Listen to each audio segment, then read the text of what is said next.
Global grain prices are setting new records on the back of poor harvests in many parts of the world. In Russia, wheat sells at over $200 per ton, up around 70% from a year ago. Bread prices have climbed as much as 20% in some regions.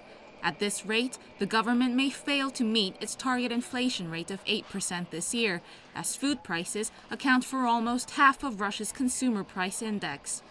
But bread producers see only a weak link between rising grain costs and bread prices, and they say export curbs may not be effective in containing inflation. The economic effect of rising bread prices is highly exaggerated. Bread accounts for only 1.5% of what a Muscovite spends on food and drinks.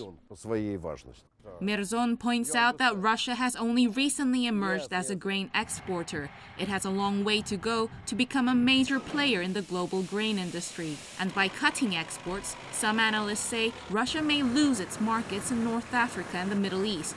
Russian and Ukrainian grains are usually much cheaper than EU grains, and if they restrict their exports, then the EU could fill this void.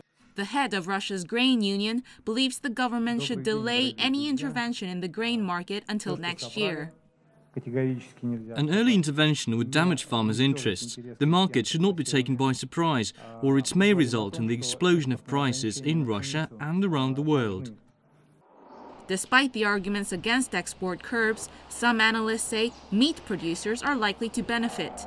Livestock feeds account for up to 70% of the cost of meat production, and meat producers are facing tighter margins. They see rising prices for grain and for feeds on one hand, but on the other hand they see quite stable meat prices because Russia is a huge importer of meat.